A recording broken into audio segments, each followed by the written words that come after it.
Strixhaven, a curriculum of chaos, is a brand new sourcebook for D&D 5e that takes adventures through a curriculum of chaos.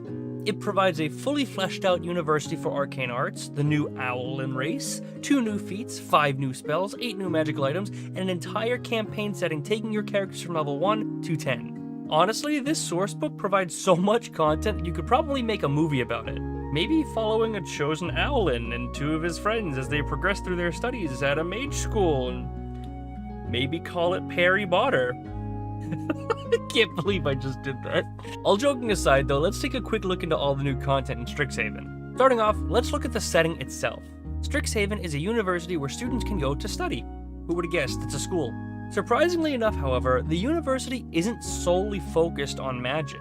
While magic is a large focus in the school, Strixhaven also teaches things like history, art, sciences, and other things and uses magic in their teachings. Now, Strixhaven was created and founded by 5 ancient dragons, whom all no longer associate with the college for varied reasons.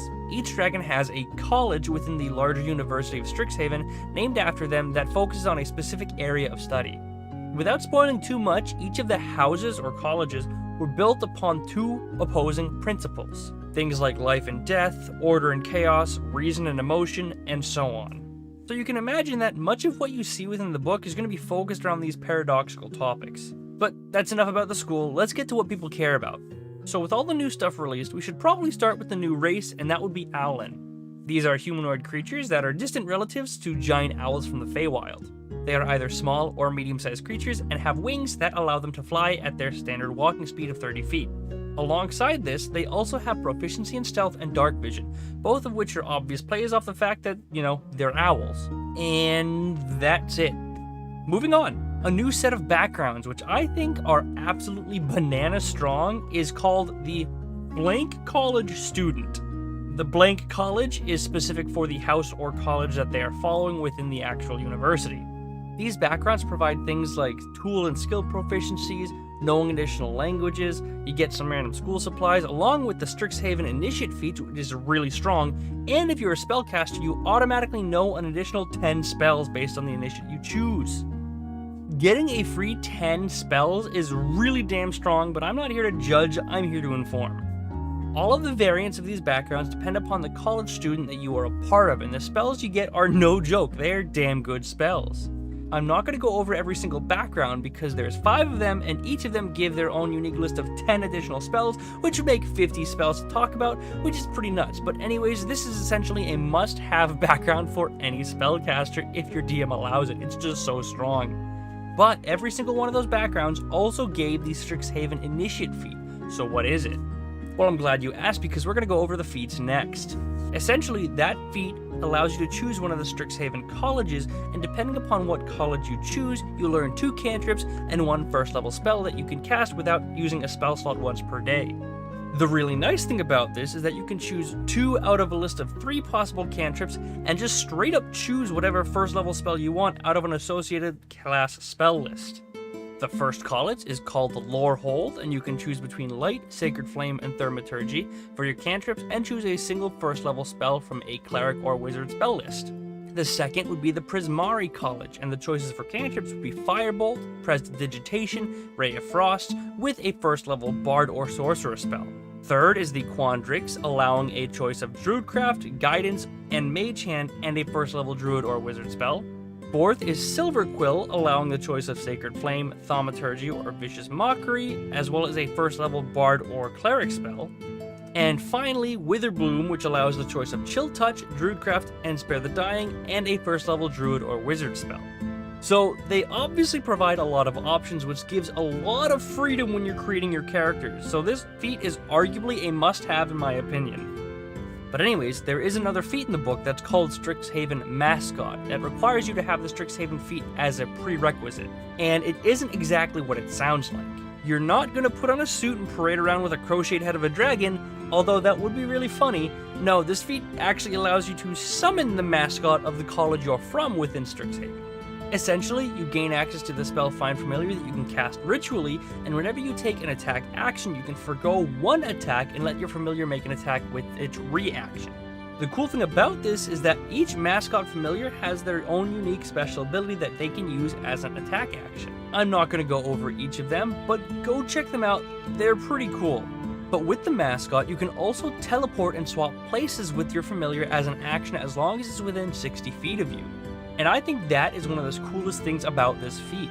Being able to swap places with a familiar is awesome and might not be great in combat since it costs an action, but it is super helpful, particularly if you have a sneaky Mascot to help you snoop around. Okay, so let's save the spells for last and move on to the magical items now.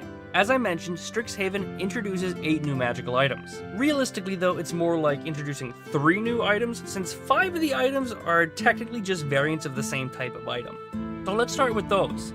Going along with the 5 different colleges, there are 5 primers, which are essentially textbooks for that specific curriculum.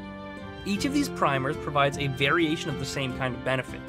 These benefits are a charge system of 3 charges that you can expend to add 1d4 bonus to certain types of skill checks. Along with the charges, the primer also allows you to choose a single first level spell from one of 2 different spell lists that you can cast without expending a spell slot. I love these items, and they are super strong, especially if you combine them with the Strixhaven Initiate feat. Since both the feat and the primer give you a free cast of a first level spell, you get 2 free casts of 2 different level 1 spells. That is super strong, particularly at lower levels when you have limited access to leveled spells. Okay, but what about the other items? We have the Bottle of Boundless Coffee, which I'm pretty sure most of us need. It is exactly what it sounds like. The Cuddly Strixhaven Mascot. This one is actually pretty awesome.